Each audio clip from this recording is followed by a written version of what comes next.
It's because we recognize that a lot of our young people may be in their communities, sitting at the various areas at football matches, cricket matches, they may be going to parties, etc. And the Heart and STA Trust will be mobilizing its team to be out there with them, to speak to them about the different programs that offer, to help them to get career counseling, and to help them so that they cannot become unattached individuals. We will be right across the island, Deputy Prime Minister, Portland, St. James, Hanover, Brayton, Juiceland, Oracabessa, Savlamar, everywhere across Jamaica for the month of November with our Pandikana activity. We also have a series called Build a Business. We recognize that our young people today have that entrepreneurial mind, and we want to nurture that. So we'll be having the Around the Table Build a Business series, where we will seek to expose young persons to basic principles involved in wealth creation and enterprise development. We want them to know from a very early stage what it is like to build a business, to own a business, to pay your taxes, and to be part of contributing positively to society. And then there is a skills swap. And this one is exciting, Minister, because we will be ensuring that their gender norms are broken down. So this year, the Hart College of Beauty Services and the Hart College of Construction Services will swap male and female trainees for an immersive and hands-on journey into fields traditionally dominated by the opposite gender. This activity will be filmed and shared via social media for greater youth interaction. So we'll have our males doing all of those activities that would have been done at the Hart College of Beauty Services that is dominated by women. And we'll have our females at the Hart College of Construction Services doing all of those skills areas that are normally dominated by men, because we want to break down the gender norms. If you can do it, I can do it too. And the more individuals we have having skills across the different service areas, we will inevitably build a better Jamaica. And then there's a Think Inc. tournament. We recognize that many of our young people don't like to write, and we want to get them back into writing, being able to talk, have dialogue, action, speak truth to power. We want to develop that skill set in them, and we'll be doing that with the Think Inc. tournament, and we're focusing the Think Inc. tournament around mental health, because that is very important for us at this time. And there's the Imagination Wall. An Imagination Wall will be created within one of our high traffic hotspot communities, with the aim of showcasing the trust and the skills as a better way of life. And we're currently in discussions with JSCF regarding the selection of a community and permissions associated with this, to ensure that we can have an imagination wall where individuals can look and see at a glance what is it that skills has to offer. And of course, Minister, there's a leadership development seminar. We are building leaders. We would have heard earlier on that our youth, they are the future. And so we have to be very deliberate and targeted in ensuring that they are equipped with the requisite leadership competencies to lead us, as they will inevitably be doing in the next couple of years. So we're going to be having our leadership development seminar under the theme Empower Youth, Unlocking the Potential, Inspiring Futures, because we want our youth to be able to act professionally, to dress appropriately, to have difficult conversations in their various spaces of work, to understand time management, understand conflict management, and understand how to manage up, because they'll have to be doing a lot of that. And then, Minister, we're going to be having our Agri Open Day, and this event will be at the Heart and STA Trust Ebony Park Academy. The institution will showcase offerings and the possibilities of careers in agriculture. And we would have heard from Mr. Simon Bartley during our TVET summit about the importance of agriculture and essentially building out skill sets in that area so we can future-proof our economy. And we also have youth advancement through parenting education workshop. No matter how much we're talking about skills and the stakeholders, the parents are critical, because we have to help them first to see how important it is to allow their children to take the path that they really want to take and not to be encumbered by traditional approaches. And essentially, Minister, those are just some of the various things that we'll be looking on for the month of November.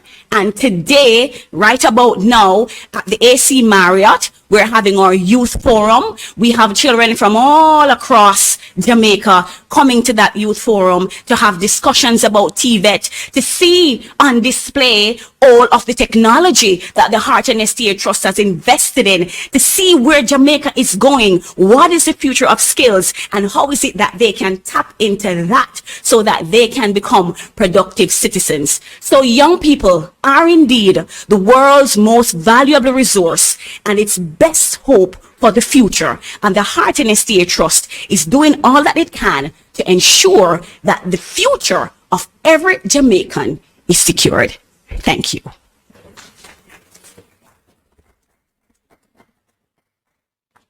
Thank you, Dr. Ingleton. That's a lot of activities going on, and I know Heart has things going on. The Ministry of Education has things that are happening in terms of Youth Month, but it does show the importance of our youth. And I think it's a good morning to be talking about Youth Month, because we have, we're talking about crime this morning. That's really the key topic for us this morning. And our young people and reaching our young people is really, really critical if we're going to be able to have a sustainable reduction in crime. We have to give them alternatives, and we have to ensure that we create a future for them and we instill in them the values that we need for our country going forward. And so I commend Heart for their activities. I commend the Ministry of Education for all of the activities around Youth Month. And I know as we're together now, we'll work a lot closer in terms of delivering all of these activities. We have a special guest with us from the UK. And he is going to just speak for 2 minutes on the international's perspective and where Jamaica sits in world skills. And this is a very important organization. Right after the Olympics this year, Jamaica sent a team to the World Skills International Competition, and Jamaica did very well at that competition. And I believe that when we hear from Mr. Bartley in relation to what World Skills offers, you will be excited about the relationship between Jamaica and that organization. So I'd like to have him just speak for 2 minutes. And I have to acknowledge while he comes up, that our Minister with Responsibility for Works is here. He's been out there doing all of the assessments, so he's going to be up next. And I also see in the room Ambassador Alison Stone Roof, Permanent Secretary in the Ministry of National Security, also here. Mr. Bartley, I give you 2 minutes. Thank you very much, Minister. I'm truly delighted to be standing here in front of you and in front of the people of Jamaica to talk briefly about the importance of the world skills movement to the young people, to the adults, to the businesses, and to all of the people of Jamaica. TVET and skills are now the most pressing agenda item in governments around the country. What World Skills does is it facilitates the writing of and the presentation of high-level standards. Rather like in the Olympics, it runs competitions that allows those standards to be compared between individual nations. And most recently in Lyon, France, only 5 weeks ago, the World Skills International Competition, the Olympics of Skills, was held. And as the Minister says, with 5 competitors from Jamaica in not very traditional skills, but modern skills that are important for the economy and the social well-being of Jamaica. We seek to transfer knowledge between countries. We seek that those countries that win gold medals use their expertise, their experts, to work with countries that are still approaching the winning of gold medals. And when we next meet in 2 years' time in Shanghai, China for the competition, I have no doubt that the progress that I have evidenced since I came to Jamaica in 2010 to the World Skills General Assembly and really got to understand heart, those competitors will not only be more numerous, but will also be more able to compete on a global scale. And let's not mince our words. We now work in a global marketplace for labor. Here in Jamaica, you have skill shortages in certain areas, but nearly full employment. You are going to have to think about the import of labor in the same way as traditionally you have always exported labor. But you need that labor that's coming to have a standard that is going to meet the requirements of industry and commerce here in Jamaica.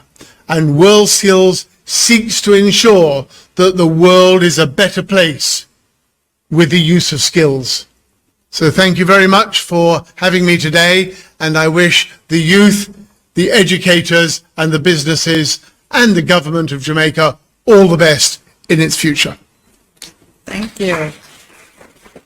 Thank you very much, Mr. Bartley, and you heard it. TVET is central to any country's development, and that's how we are looking at it in the Ministry of Education. Rolling out TVET deeply in our schools from as early as possible is a priority because we understand that skills training is the way forward, and we're encouraged by the fact that since the Prime Minister announced the elimination of fees at heart, that we've seen 120,000 Jamaicans signing up to do skills training programs in our country. And that is fabulous. And so I commend the HEART team for that. And as we take skills training even more into schools, we know that ultimately we're going to have a much more skilled labor force in our country going forward. All right, so I'm going to continue